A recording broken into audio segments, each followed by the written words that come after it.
this side. So this is Mark Hedley, and I've known him since I was about 20. And my twin sister was very keen on him and instructed me to introduce her to him. So he's now my brother-in-law. But that's not his main claim to fame. He has worked his way from being a humble barrister to being a circuit judge in Liverpool, ending up as a High Court judge in the family division and in the Court of Protection. And so he's had to deal with what he says are the last 0.5% of difficult cases. And he will have something to say about that, and also how that fits in with his Christian convictions. There will be time for questions after he's finished talking. Mark thinks that actually the questions are often more interesting than the talks. So do feel free to ask any questions that you want. And when we finish, we will, as I say, aim to finish promptly at 10 o'clock. I know some people do need to disappear before then, but we won't be in a hurry to leave. So if you want to collar him and ask him some more questions after we finish, then feel free to do that. So, please welcome Mark.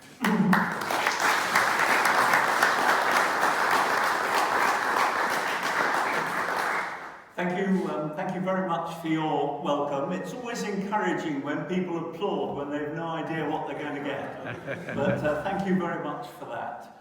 And I'm afraid all my notes are on one side of a piece of paper, so you will have absolutely no idea where I've got to in the talk by simply watching to see if I turn over pages, because I won't. So that's how we're going to go. Do please feel free to ask questions afterwards. It's genuinely true that they're often the most interesting part of it. So I'm going to try to give you a reasonable talk, but not too long. So we've got plenty of time for questions subsequently. Right. 10 o'clock, Sunday night, I am sitting innocently at home when the phone goes. And on the phone is a consultant A&E doctor from somewhere in the Midlands. Now, you may not know this, but the family division provides cover 24 hours a day, 365 days a year. There is always a judge available, and for reasons that will now become obvious. And the doctor says to me, I've got an old man who's come in by ambulance. He's in his 80s. He has attempted to commit suicide. He has not taken enough in the way of pills, and I need to wash him out to save his life, or he will simply die from the poisoning of what he's taken. But the trouble is, he won't let me anywhere near him. He's refusing all treatments. What should I do? Because he's going to die. And of course, instinctively, we all know what we should do, which is to have him washed out as quickly as possible. But of course, there is an absolute right in English law to refuse treatment if you have the mental capacity to make that decision. And so the issue for me was not what's the best thing to do. The issue for me is whose decision is this actually to make? Does he have capacity? If so, he can make his own decision, doesn't matter what I think about it. If he doesn't have capacity, then I have to do what's in his best interest. And that's nice and simple, because we all know what that will be. So how do you determine that? So I said, well, has the psychiatrist seen him? Yes, said the doctor. Oh, good, I said. What did the psychiatrist say? The psychiatrist said that if he has to say he's got capacity, he's not prepared to do so. And if he has to say he hasn't got capacity, he's not prepared to say that either. Now, actually, that is more helpful than you might think, because there is a presumption in English law that everyone has capacity. So actually, what the psychiatrist is saying is, I can't satisfy you that he hasn't. But then where do we go from there? Well, mercifully, he had an eldest son was in the hospital and agreed to talk to me on the telephone. And the eldest son said, well, we all deeply disapprove of what our father has done, but he knows his own mind. He's done it because his own wife died 3 months ago, and he's done nothing since except talk about joining her. So we're not surprised, and we know what he plans. And of course, usually with big decisions, you've got time to think about them, but you haven't in these circumstances. And the issue is then, well, what kind of values are we trying to apply? I mean, what matters? Who can take what decision and so on? Now, in the end, I decided he had capacity, he could make his own decision, and the following morning I got a telephone call saying, you may be interested to know that Mr. A died at 3 o'clock this morning. Pretty well, every doctor I've ever spoken to says I was wrong. Most lawyers say I was right. You will have your own views about whether that was right or wrong. But the issue is, how do what are the value systems that we've got in play? Whose values are we talking about? Are we talking about the values of the man who is trying to make a decision? Are we talking about societal values, if such things exist? Are we talking about the values of the decision maker who's being required under high pressure to make a decision without any kind of external assistance being available because of the emergency and urgency of the circumstances? And actually, in today's society, that is a very tricky position to be in. Those of you who, like me, grew up in the 1950s will remember that there were some things that you could call, I'm so sorry, I've got to stay still. Will remember there are some things that we could call the values of society. It was a relatively homogeneous community, and not everybody lived by those values, but everyone tended to acknowledge that they existed. Yeah, it was a good thing to be married, it was a good thing to have children within wedlock, it was a good thing to stay together. Those kind of values that underpinned even if people didn't live by them. But to talk about that now is completely pointless. It doesn't make any sense at all. Occasionally, society does have values. So, for example, if my cultural tradition says we go in for female genital mutilation of our girls, then society has agreed you can't do that. Fine. That's nice and simple. But what about male circumcision, for example? Now, Muslim man and non-Muslim woman get into a relationship and have a boy. They then separate, and there's a dispute about whether this boy should be circumcised or not. Muggins, the judge, has to make this decision because we're the final decision makers in all these things. Whose values are we seeking to apply? Society doesn't tend to have a general view about male circumcision. A lot of people who think, well, we shouldn't interfere surgically where there's no therapeutic benefit in doing so. Others of us grew up in a tradition where there was a kind of background that circumcision was somehow good for boys. So society values don't help you. What about the values of the family? Yep, on one side, absolutely fundamental. Circumcision is the mark of the identity of the male within the Muslim community. On the other side, indifference.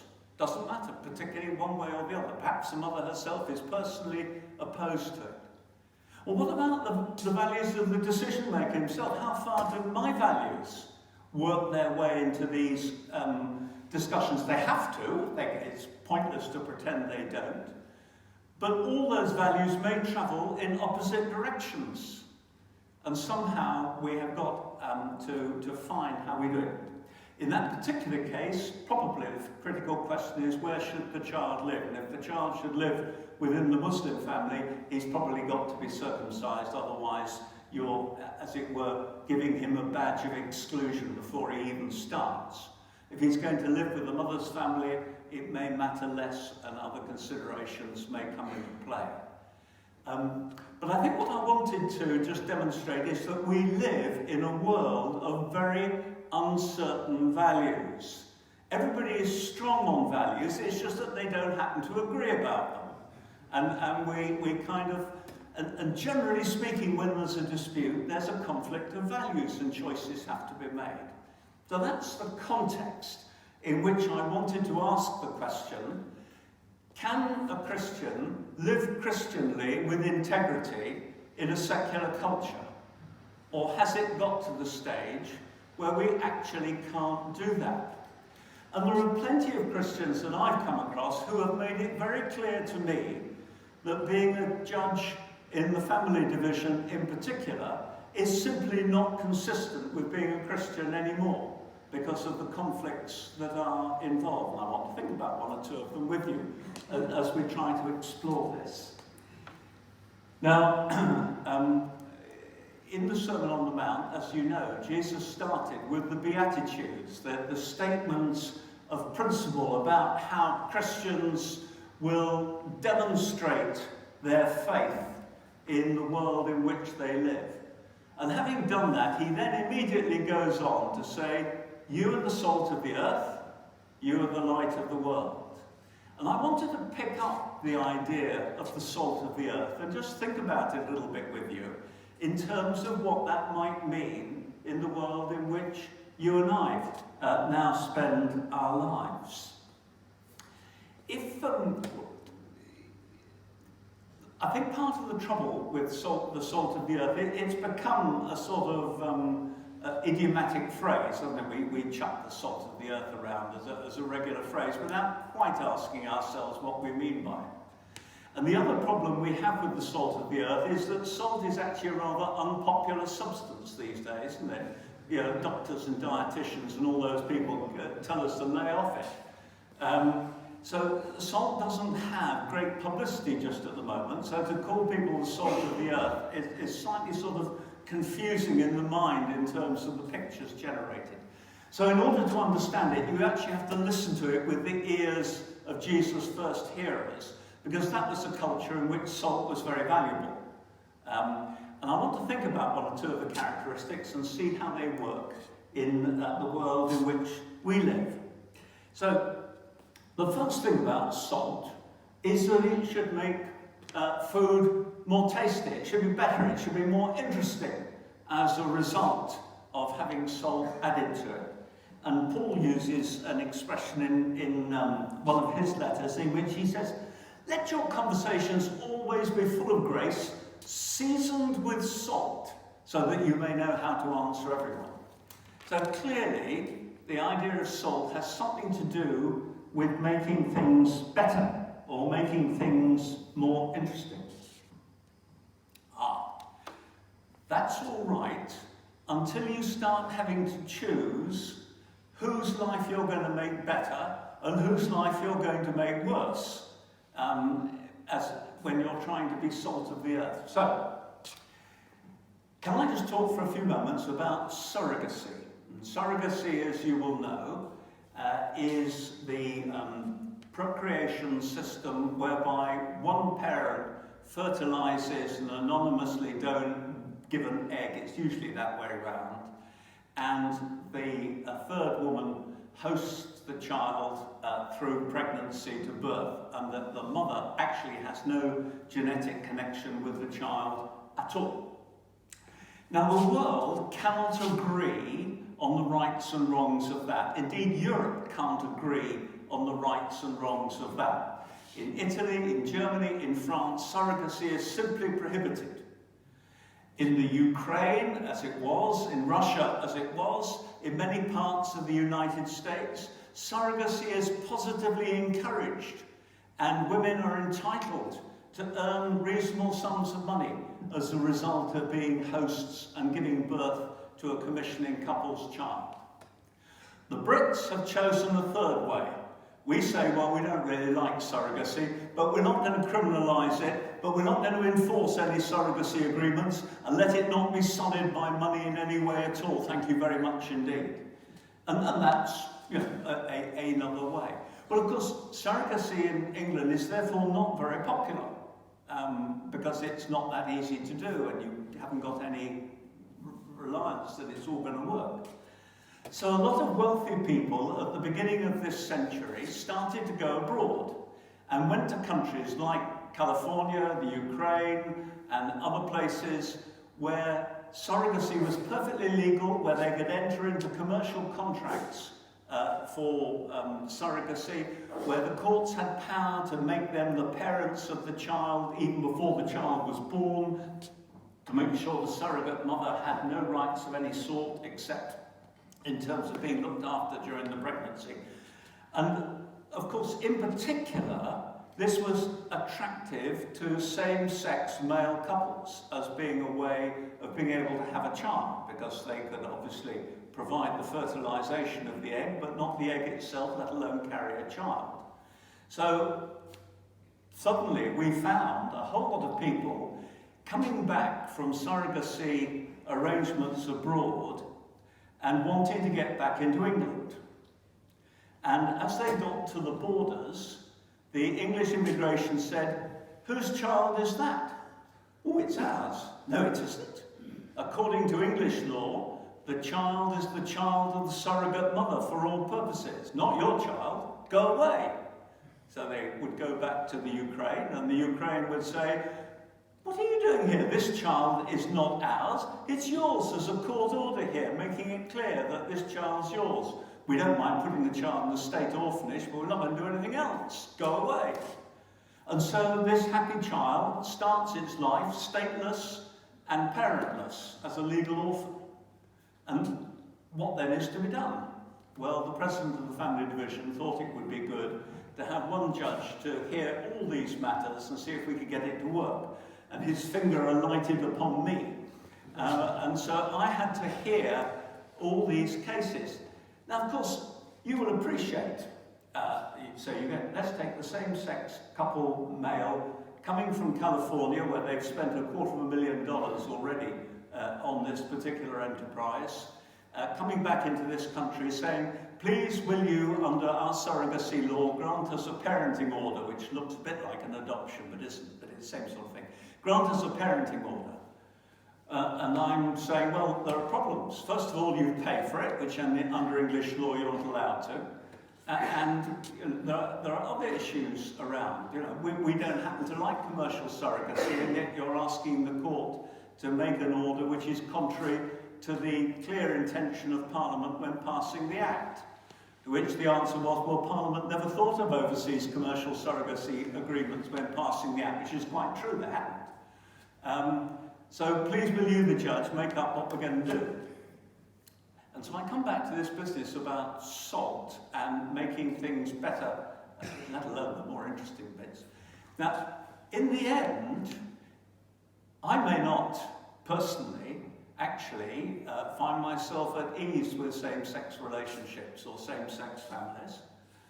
But at the end of the day, I have to remember there's a child there who did not choose to be in this position, did not choose to be the child of single-sex parents, did not choose to be born this way, did not choose to be stateless or without a legal parent, but with needs.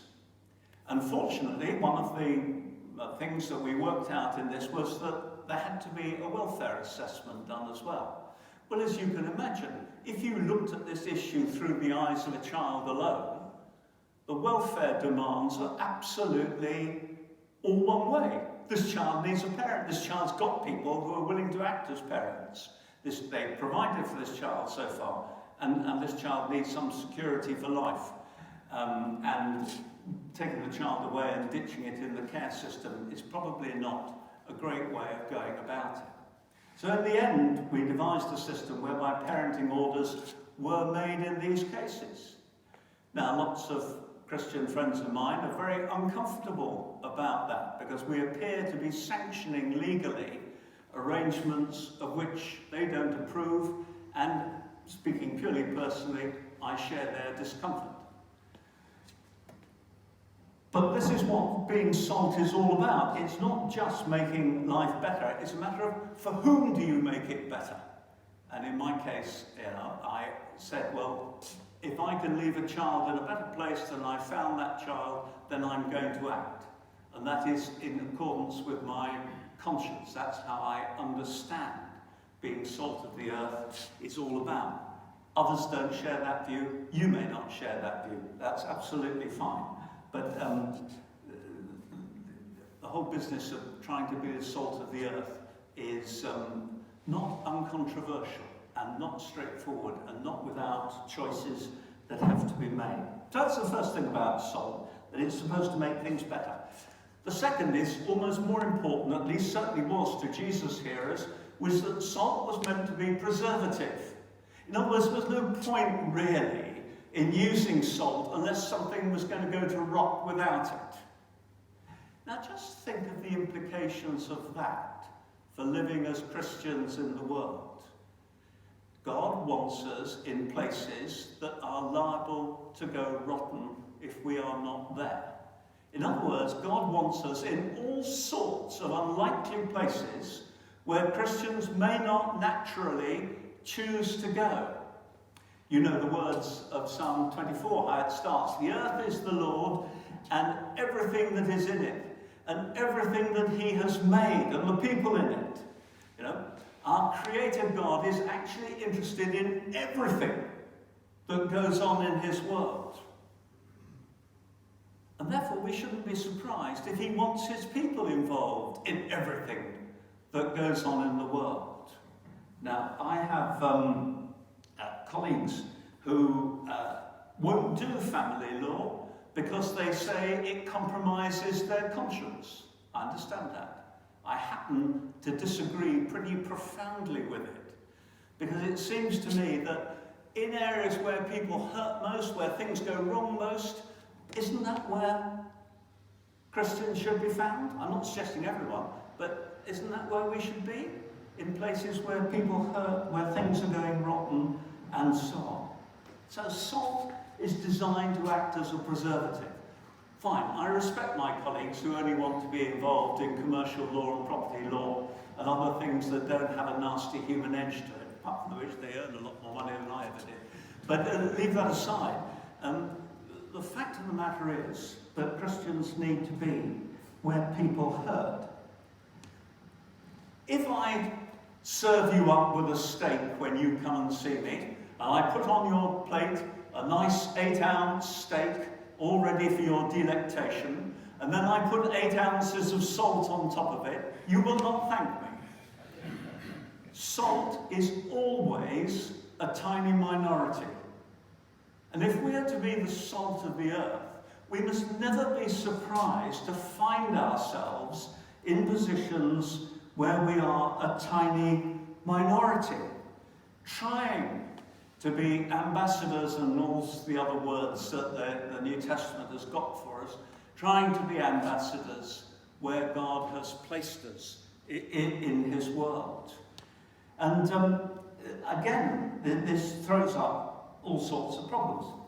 What is a Christian judge? Because that's obviously what I've had to think about. What does it mean being in a tiny minority? What is it you're trying to do? Well, one of the things that I tried to do was to clothe Christian principles in secular language. In other words, to work Christian principles into a secular legal system using secular language. And just to give you, if I may, a couple of examples which I think have actually had an impact and which are in public law reports and which get quoted from time to time. End-of-life cases. So I've had to do 3 or 4 cases where I've been asked to withdraw treatment from dying children. And as you know, that is a highly controversial area. The law is extraordinarily simple. The law says that I must act in the best interests of the child. The law does not define what best interests are. Parliament doesn't and won't. The Court of Appeal doesn't and won't. The Supreme Court doesn't and won't. 1 or 2 judges have tried and have been sat on by the appeal court for doing so, because they say best interest is so fact-specific that we must leave it to the individual judge in the individual case to sort it out. Thank you very much, says the trial judge, for all your help. And so you get these life and death cases.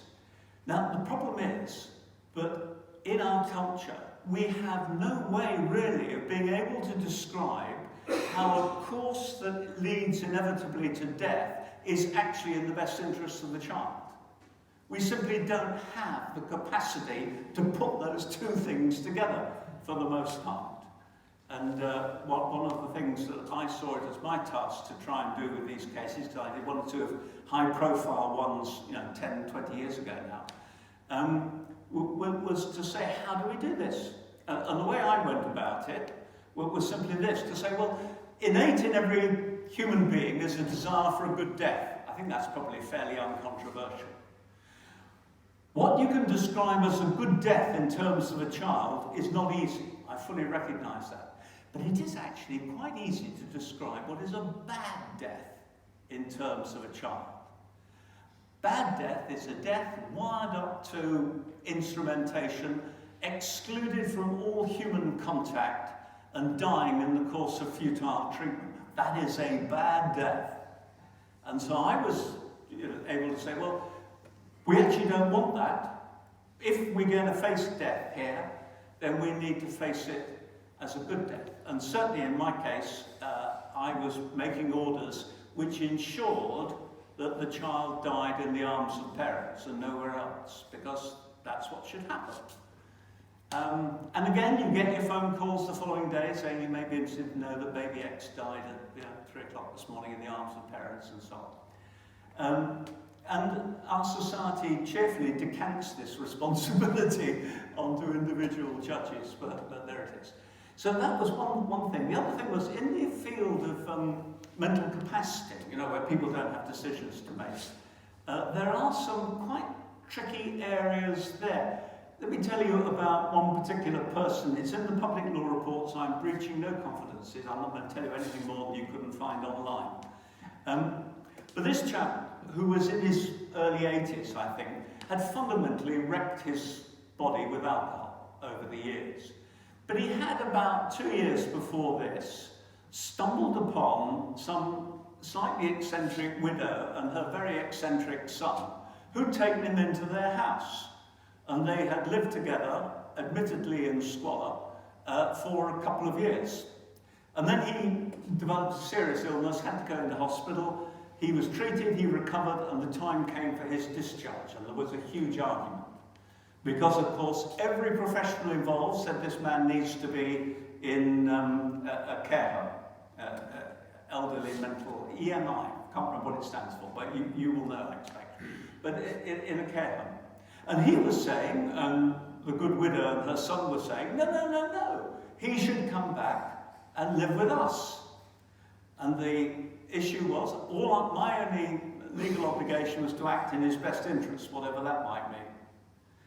And so you then have to start unpacking conflicts.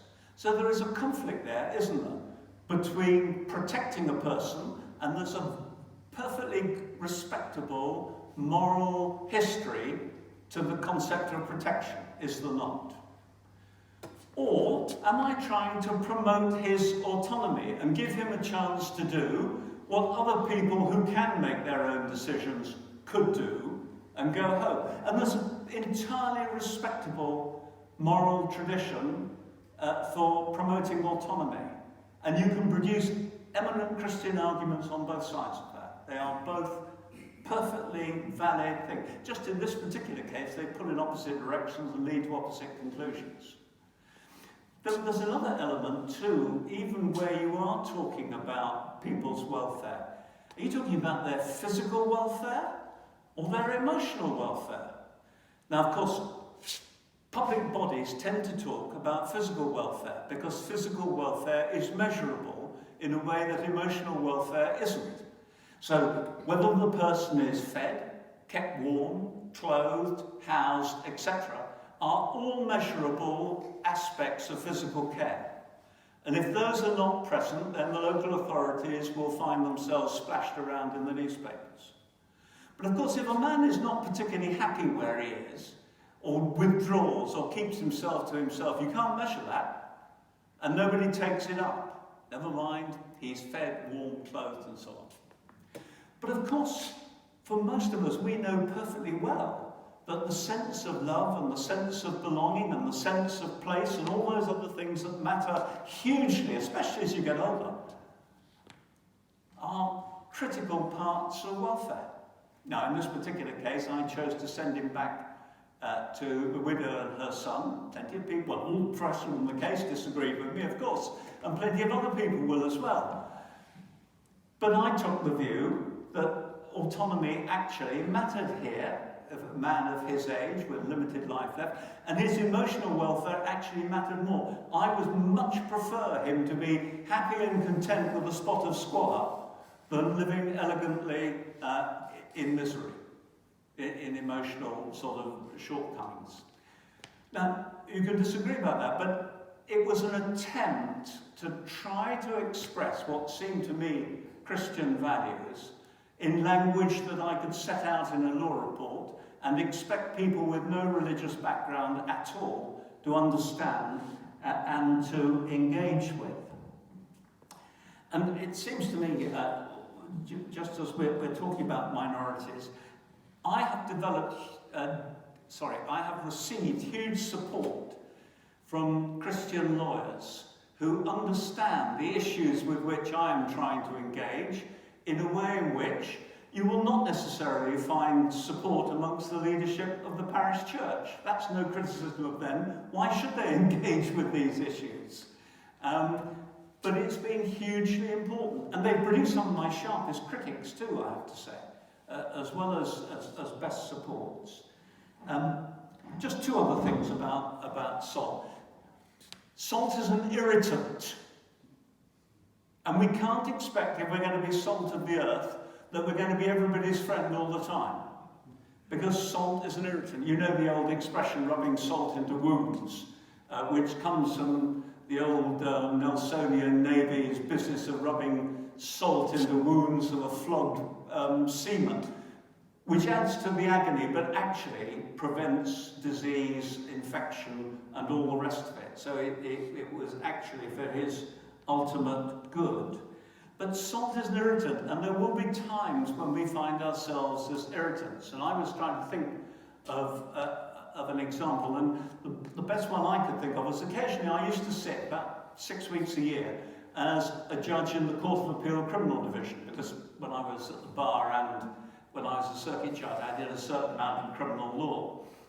Inevitably, mostly sex and abuse and all that kind of thing, because they thought family lawyers were good at that. Not at doing it, but at trying it. And so I tended, but I did at least know something about criminal law.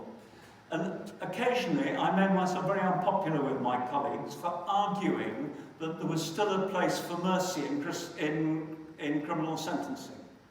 And I can think of 2 or 3 occasions where we had good arguments behind the scenes on the basis that is there really no place for mercy left in our criminal justice system? We live in a pretty punitive culture, do we not? That's what, the solution to all crimes is increased sentences. Why not? Surely people will stop. The fact they don't, it doesn't seem to matter. But that's, and the newspapers think like that, and a goodish number of judges think like that as well, in fairness.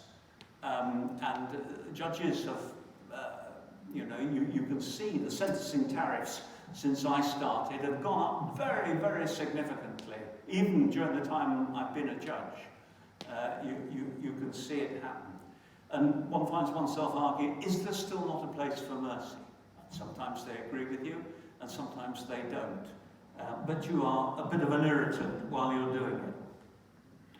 And then the last thing I wanted just to mention about salt, which would have been obvious to Jesus' hearers but not to us, was the religious implications of salt. Because, of course, for a Jew, they knew from the book of Leviticus, chapter 2 and verse 2, as you will know from reading it in your sleep, that you must mix salt with all sacrifices, and you mustn't take salt out of sacrifices, and you must remember to add it to them. So that for Jesus' hearers, the salt of the earth had something to do with being part of a worshipping community. And I kind of want to say that part of the business of living as a Christian in a secular culture is the need to be part of a worshipping community for all sorts of reasons. And that of itself is not always easy. And the reason it's not easy is that I believe that God called me to be a barrister. I believe that God called me to be a circuit judge. I believe that God called me to be a High Court judge. And I believe it within the intensity I would expect the vicar to have of his vocation or the missionary of their vocation. And because my vocation keeps me out of the institutional church for much of the time, that can produce conflict. Why am I not doing my share of work in the church? Well, I'm kind of, oh yes, yeah, you're out there doing your job, mutter. Now, it's not that people say it very much, it's the unspoken culture that if you're going to be a really good Christian, then you do your Christian work through the church. Nobody actually says it, but it's the unspoken culture. People expect it. Clergy expect it. And the idea that you should be a minister serving full-time, I hate that expression, called into full-time ministry. What the heck are the rest of us supposed to be doing? Little cameos now and then while we're with them. We're all in full-time ministry. It's just that quite a lot of us have to spend our ministry outside the bounds of the institution. And we have to deal with all the conflicts of priorities. I've found I live on the edge of my church. I live on the social edge of my judicial colleagues. I come down near to living on the edge of my family sometimes, in terms of trying to handle the pressures of priorities and of time. So, is it actually possible to live Christianly with integrity in a secular culture? My answer obviously is yes. I hope I may have given you some indications of how that can be so. I'm sorry that my illustrations are all drawn from my own experience, but at the end of the day, that's the only valid thing I have to share in terms of that. But it's not easy. It really isn't easy. And it involves choices and conflicts and things that often one could do without. So I'm going to finish by reading one of the shortest of Psalms. I like the short Psalms. 3 verses, this one. Psalm 131, which seems to me to say something about the humility and the perseverance and the trust that we need if we are successfully to live as Christians, as salt of the earth in a secular culture. My heart is not proud, O Lord. My eyes are not haughty. I do not concern myself with great matters or things too wonderful for me. But I have stilled and quietened my soul like a weaned child with its mother. Like a weaned child is my soul within me. O Israel, put your hope in the Lord, both now and forevermore. Thank you very much.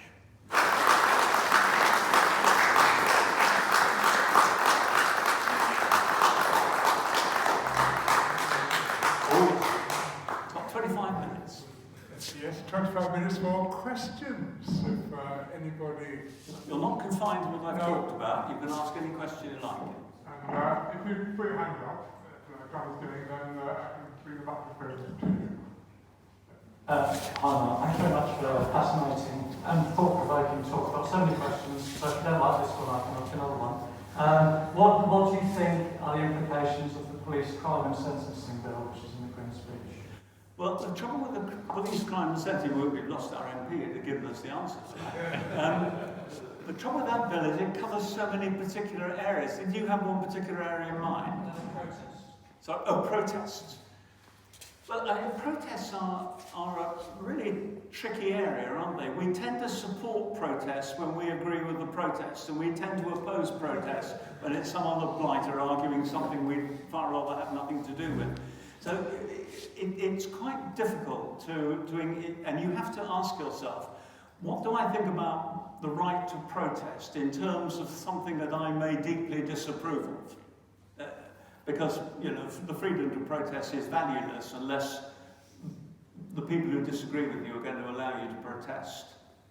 I'm always anxious about the exercise of government control over protests, because it's so easy to elide what the government approves of and what it doesn't with what you're free to protest about and what you're not.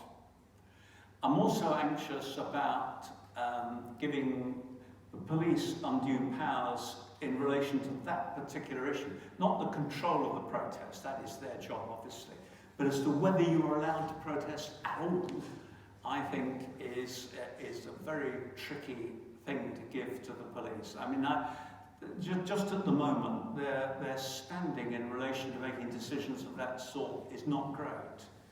And they're hardly to be blamed for that, I have to say. I mean, I hope I've illustrated this morning how, many decisions have more than one reasonable answer. Many issues have more than one reasonable answer. And so, if you're the decision maker, the trouble is you've got to opt for one. You can't say, oh, well, that's a frightfully interesting issue. I'll go away and think about it and write a paper. You just can't do it. You have to deliver a decision, right or wrong.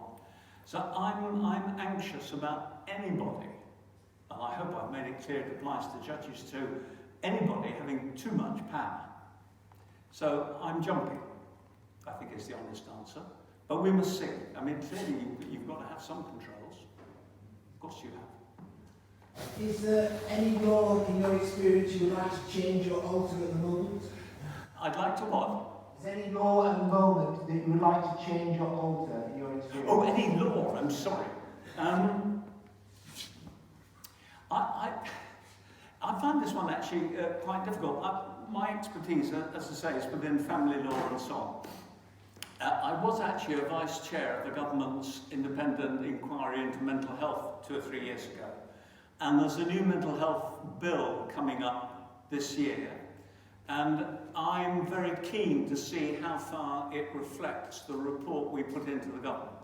We put in a report with 151 recommendations and the government accepted 147 of them. And I shall be very interested to see whether the 147 find their way into the bill. There are some sort of significant changes, particularly in terms of control on detentions, that I hope we will see. The difficulty with family law and mental capacity law is that it's almost impossible to restrain by statute details of human behaviour. Because we're all unique, we all tend to react differently. And every case that you get in front of you, even if it looked rather similar on paper to the one you'd done before, turns out to be very different. And so, whilst I am extremely anxious about the huge discretions that we commit to High Court judges, particularly High Court judges, because we're less restrained by, we have unlimited jurisdiction to do virtually anything. On the other hand, it's a highly effective way, the welfare principle, the best interest principle, it's a highly effective way of enabling decision-making to take place. But it is very imprecise. There's no reason why a different judge shouldn't come to a different conclusion on the same set of facts. They very rarely do, as it happens, but there's no reason why they shouldn't.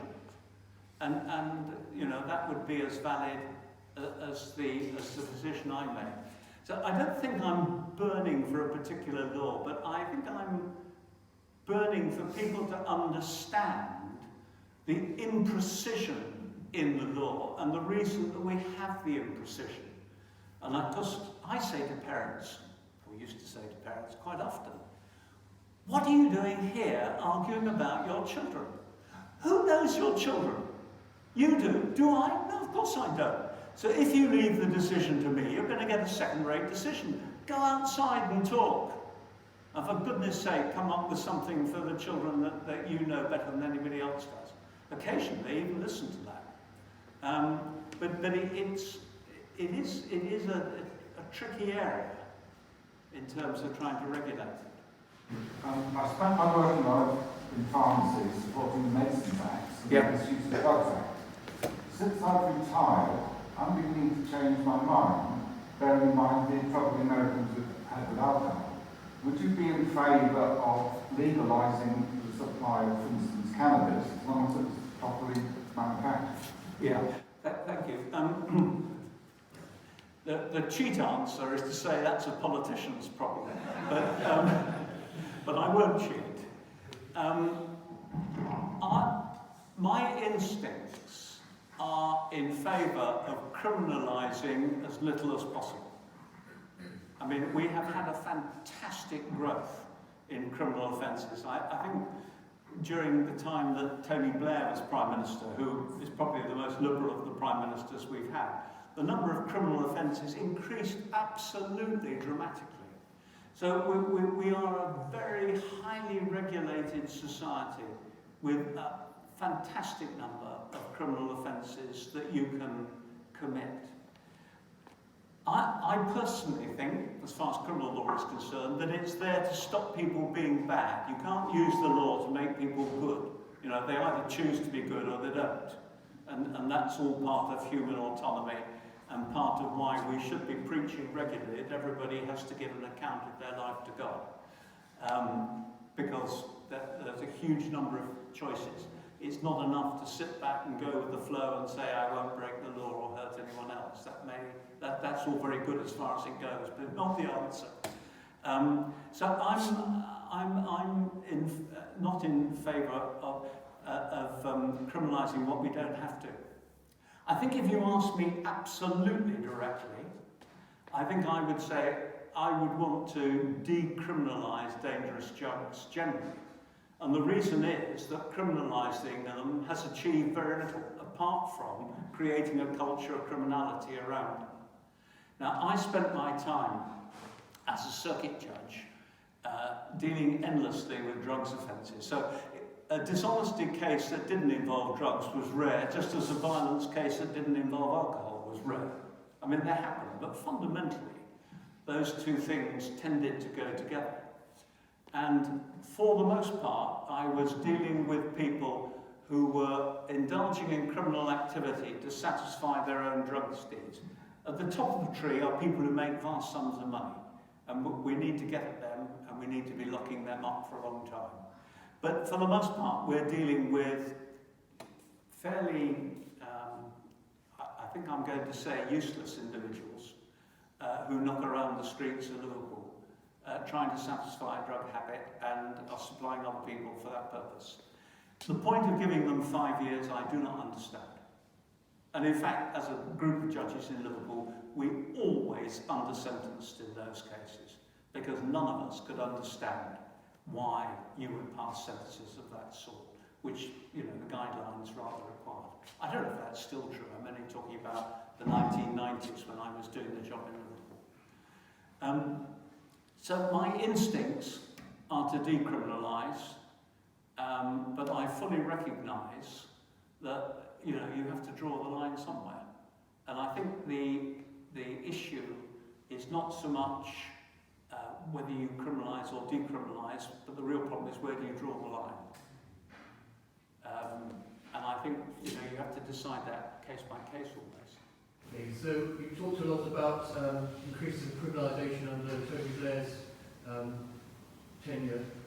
I wonder if when the more we criminalise that, the more difficult it is for people to actually sort out their own issues by mediation.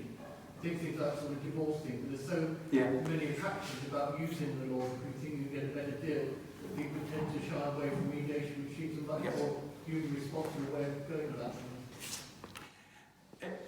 I think you will find, and I must be careful here, that I think you will find that pretty well any family judge will tell you that a decision from them is less good than a decision ultimately made by the parents in private family law.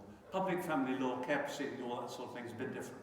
But in private family law, I think, you know, mediation has a critical place to play, because at the end of the day, mediation is a decision by the parents, either over money or over children or both.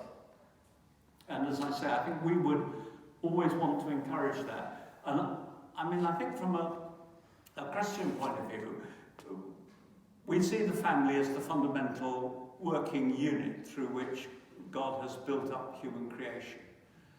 And therefore, the primary responsibility for what happens to children lies on parents. And actually, the state should keep its nose out of that, so far as, you know, the safety of children, etc., allows them to do so. Clearly there's a threshold of intervention. But broadly speaking, we don't want to be running other people's families. And of course, the problem we have is that it's not that people can't agree with each other, it's the fact that they won't agree with each other because pride is at stake. And actually what they want is somebody else to remove from them the responsibility for a decision so that they can either adopt a victim status or crow as victors as a result of the decision that is made. Occasionally you do meet a case where people genuinely can't decide, and I've come across those. Usually rather quirky cases where I can well understand why a binding external decision may be the best one to enable everybody then to get on with things. But in most cases that is not the case. And in most cases, parents, if they have a little humility, and their pride has not overwhelmed their love for their children, are perfectly capable of coming to agreements. After all, it was their decision to split the family up. It's their responsibility to make sure that the children who are most affected by that split up are properly accommodated. So I'm a great fan of mediation. And of course it applies in things outside family as well, but I know particularly within family. I'm a great fan of it.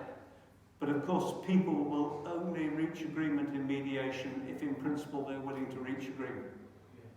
That is its fundamental issue. Thank you, Mark, for your inspiring address to us this morning. Really, really interesting. Can I ask you what you regard either as a barrister or as a judge, what would be your finest hour in your legal career? My finest hour? Oh dear. My most terrifying hour, certainly, was I did one of these life and death cases. It was in 2004, so I was quite a new High Court judge then. And some of you may know the name Charlotte Wyatt. You might just remember it from then or not. But it was a case that went worldwide in its... my son was a doctor in Australia at the time, and he wrote me an email saying, "What on earth are you doing? You're all over our newspapers." And it was just one of those cases. It caught the mood of the moment. Anyway, I came to give a decision in this case, and I agreed to do it at 4 o'clock in the afternoon so that the lawyers had been able to do their ordinary work beforehand. And they gave me the biggest court in the Royal Courts of Justice, which is a cavernous court. And I walked in through that door, and there was one seat left in court, namely the judge's seat. And everything else was absolutely heaving with the world's press and, everybody else under the sun. And I was rather glad that on that occasion I'd actually written down everything I wanted to say. I think I would have struggled otherwise. And we got through it, and there was then a bit of an adjournment. And then everyone came back into court. And counsel for the parents got up and said, well, the parents have listened very carefully to the judgment you've given and have decided to accept it and not appeal it. Not that the people bothered to report that bit of it, they didn't, but there we are. So that was, I think, my most sort of public hour. Triumphant hour, I think just occasionally you achieve something for a child that no one thought you could quite achieve. I'm now struggling to think of a particular example. I'm not sure if I can, but every so often you come up with an idea, and I've certainly done this occasionally. You say to me, well, what about such and such? And you can see if the light suddenly switches on. People haven't thought about that. They go away and think about it, and they come back and say, well, yeah, we'd like to try that. So those are the big bonuses. The other big bonus is doing adoptions. Now, I always like doing adoptions. I've got a couple of adopted children as well as natural ones, so I've always quite liked doing adoptions. And I can remember one, I may not be able to tell you this story because I tend to fill up every time I tell it, but I'll try. In London, I was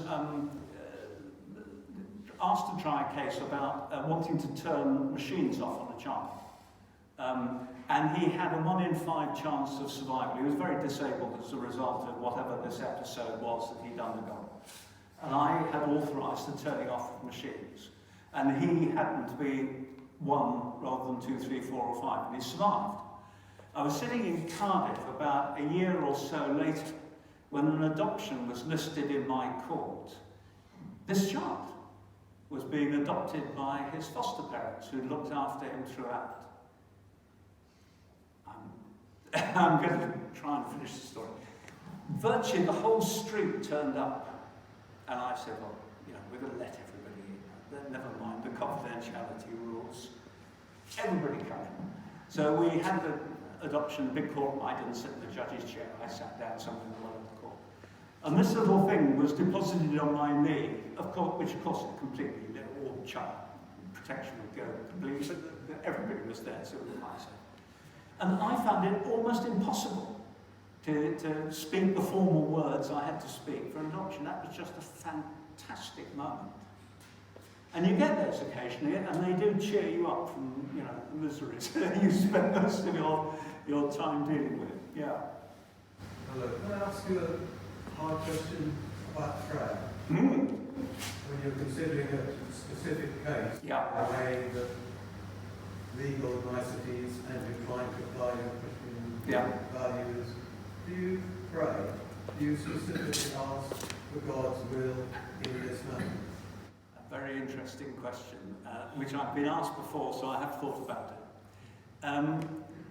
I pray as a regular part of my prayer patterns to be equipped to do the job that God has called me to do. I also pray every time I'm in court. I practice the presence of Christ. I remind myself that I am there as his ambassador and he is fully cognizant of everything that's going on in the court, everything I say, indeed everything I think, which is slightly more alarming. I do not pray specifically for the right answer to cases. And I don't for 2 reasons. The first is that I believe God has given me the responsibility to decide those cases. He's equipped me to do so, and he expects me to use that responsibility to make proper decisions. And the second reason I don't is because God is not to be blamed for my mistakes. I take the responsibility for getting something wrong, not him. And I am, ambassadors do take a large amount of responsibility for what they do, even though they represent the sovereign of the nation from which they're sent. So I don't, and I think that does surprise people sometimes, and I'm not sure every other Christian judge would take the same view. Part of the reason I take it is I remember a Christian judge when I was a young barrister who in difficult cases would give judgment, making it fairly clear very often that, divine revelation had shown him which way to go. And if he got it wrong, which he did from time to time, more so than some of his colleagues actually, it didn't do the standing of the faith any good at all. Now, that influenced me. I'm not saying that's the reason, but that undoubtedly influenced me in my thinking. And so my own thinking is, God has given me a job to do, I am responsible for doing it. And when I get it right, that's good, and when I get it wrong, that's my problem. But I am totally dependent on him for the gifts that I require in order to do it, and I am also answerable to him for everything that I do. So if I take a shortcut, one of the most frightening things about doing these life and death cases is because you are pretty well the only person with the power to make an order which will result in someone dying. And there is a terrible temptation sometimes to use the power simply because you've got it. And you have to be that's why practicing the presence of Christ is so important. That I know as I speak, I am his representative, answerable for whatever it is I'm going to do. Now, God is merciful, I know that. I'm not going to be judged at the end of the day, by what I do, but through the cross of Christ. On the other hand, I think we do need to hang on to the idea that there is a calling to account even of believers.